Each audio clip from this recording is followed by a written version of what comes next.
This book, our Constitution, protects our society and empowers us to gather. The Protea leaves are us, the people, who freely elect our voices in Parliament. The drum calls the people of Parliament, through whom we govern together. And the sun is our country, healing our past, improving our lives, and energizing our potential. Together, our Constitution, our people, our Parliament, and our country are building our great South African nation. Parliament TV, Channel 408 on DSTV. Welcome to Parliament TV. I am Silas Lemekwana.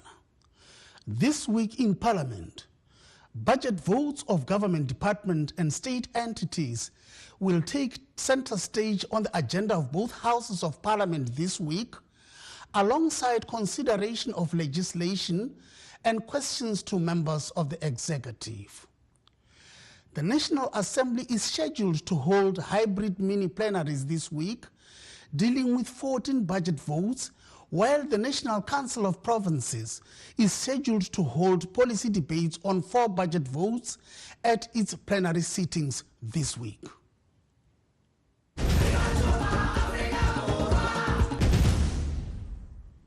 On Tuesday, the National Assembly's mini plenaries will cover 6 budget votes, beginning in the morning with mineral resources and energy, water and sanitation departments.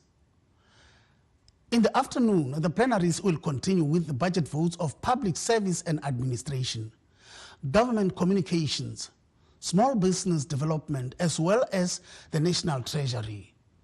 Meanwhile, the NCOP will hold plenary to consider the policy debate on budget vote on human settlements and the repealing of the Transkeian Penal Code.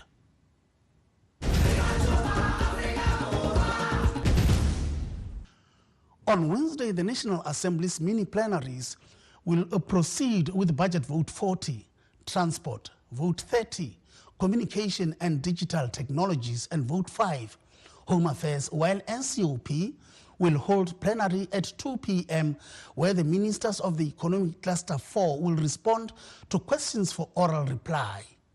The cluster comprises of finance, small business development, trade and industry, competition, as well as employment and labor in ministries. The procedure for putting questions to the executive is one of the ways in which Parliament holds the executive accountable. Section 92.2 of the Constitution stipulates that cabinet members are accountable collectively and individually to Parliament for the exercise of powers and performance of their functions. Parliament uses a range of instruments to hold the executive accountable.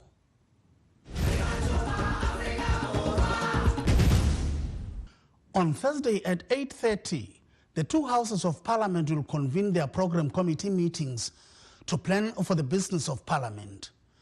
The meetings will, among others, consider the draft program of the respective houses, committee reports and bills before the houses.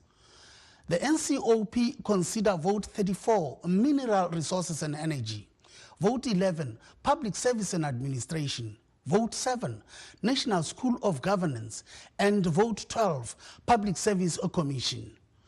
The National Assembly will consider vote 16, basic education, vote 9, planning, monitoring and evaluation, and vote 22, correctional services.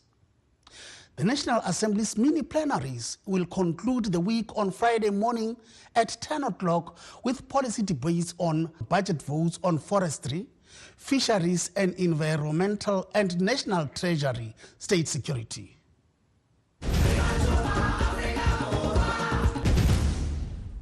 Parliament continues to fulfill its constitutional responsibilities.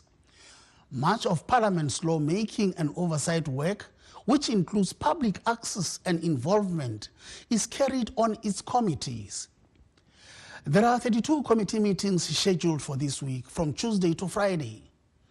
For the latest full schedule of committee meetings, please visit www.parliament.gov.za/committee-schedules.